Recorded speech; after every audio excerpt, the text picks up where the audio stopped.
Короче, естіп тұрғаным бір жақсы, это көшеде вообще ешкім жоқ. И ты можешь осылай өзіңмен өзің смело сөйлей беруге. И бүгін, короче, ең бірінші очередь монтаждаймыз.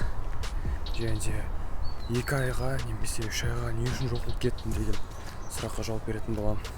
Қандай нәрселер болды, қандай өзгерістер болды. Соның бәрін қазір көре алатын боласыңдар.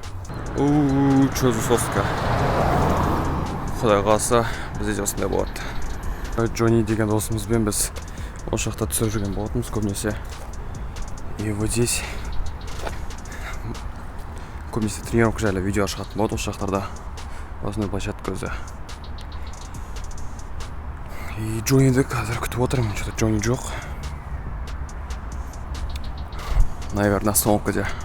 Вот, короче, бір кісі тұр. Юху. Қалайсың?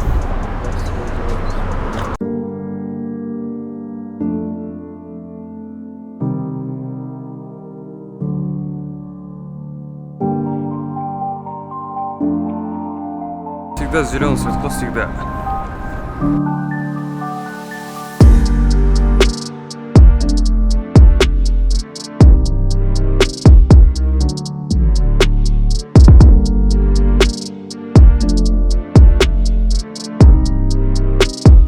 Короче, паца, бәріне сәлем. И, короче, не үшін мен осыншама уақыт бойы ютубтан жоқ болып кеттім деген сұраққа қазір жауап берейін. Өйткені июльда және де осы тамызда менде көптеген нәрсе өзгерді, көптеген пландар болды. Яғни июнь айында не болды соған айтып кетейін. Июнь айында осы ЕНТ-ға дайындық болған. ЕНТ деп жүріп, осы ЕНТ-ға дайындалдым. Ал июль айында мен жұмысқа тұрайын деп, грузчикқа жұмысқа тұрған болатынмын. Қазір есе ставкалар тапатын болсам, қойып кететін болам обязательно. Және де осы тамыз айында мен бостан-босқа жүрдім, яғни майндсатты толтырып, тек қана майндсатты толтырып, және де видео вообще түсірмеген болатынмын. Сол майндсаттың арқасында мен көптеген просмотр жинайды деп ойлаймын. Өйткені майндсатса ол сенің видеоны әртүрлі рекламаларды қосады. Ол арқылы сен өзің ақша табасың біріншіден. Ал екіншіден саған менде өзіме серебряный кнопка келеді, майндсатқа қосатын болсам. Тезірек қосып, серебряный кнопкамды алғым келіп отыр. И солай, короче, пацаны. Осы айда мен не түсіндім, және де қанша уақыт бойы мен неғып жоғалып кеттім деген сұрақтар көп болды, прям. Көптен хейтерлар болды өз өмірімде. Но оларға мен көптен көп қарамаймын. Олардың маған айтқан сөздері не важно вообще. Білесіңдер ме, қанша уақыт бойы сендер бір нәрсені жасайсыңдар, бірақ жасап соңында оның дұрыс емес екенін білген кезде өте қатты өкінесіңдер. И тура солай менде майндсатсамен болды. Қанша уақыт бойы мен видео түсіріп, майндсатты жинап жатқан кезде майндсаттың уақыты менде желініп кеткен болатын. Яғни мен бір күнде мысалы 50 сағат толтыратын болсам, оның 20 сағаты, 30 сағатын YouTube жеп қоя беретін болған. И майндсатса білмеймін не үшін, но менің миымда осы жерінде майндсатса самый главный деп тұр на данный момент. Потому что майндсатса қосқаннан кейін мен камера аламын. Екіншіден мен рекламалардан ақша алатын болам. Үшіншіден мен серебряный кнопкамды алатын болам да. Так что тезірек осылардың барын алу керек маған. Сондай бір күшті жер тауып алдым, өйткені осындай жерлерде ешкім жоқ қасында. Түсіруге өте удобно. Бұлай айтатын болсақ, ЕНТ жайлы айтатын болсам, ЕНТ-дан мен ең бастапқыда бірінші попыткадан 46 алған болатын. Оны 18 күн тапсырдым июньнің. Содан кейін 23-не дейін қойғанбыз екінші попытканы. Екінші попытканы күні мен келем.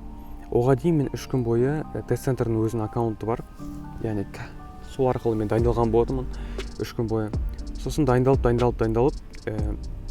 23-ші күні, короче, келем. И тапсырам да. И ол кезде уже 76 балл алдым. И 76 балл арқылы мен грантқа бердім. И қазір 15-те дейін жауабын күтетін болам. Түсем ба, түспейм ба, қайқа барам, жауабын күтетін боламыз. Өткені гранттардың барлығы ең бірінші ол әкесі жоқ, анасы жоқ, толық емес отбасыларға, жетімдерге, әртүрлі отбасыларға беріледі осындай. Тағы айтатын нәрсе ол қанша уақыт бойы мен видеоны түсірмегеннің кесірінен мен қазір дұрыс сөйлей алмай отырмын. Оны түсіндім. Надо күнде видео түсіруге әртүрлі нәрселермен кішкене практиковаться дұрыс. Ал практика болмайтын жерде, конечно же, бізде выигрыш та болмайды. Так что күнде енді видео түсіретін болам. Қандай тренировка жайлы видео күнде түсіреді. Ең бірінші, до того қазірдің өзінде мен тілім бұралып жатыр. Оның өзі өте қиын болып жатыр. Білмеймін неге, но тілім өте қатты бұралып жатыр.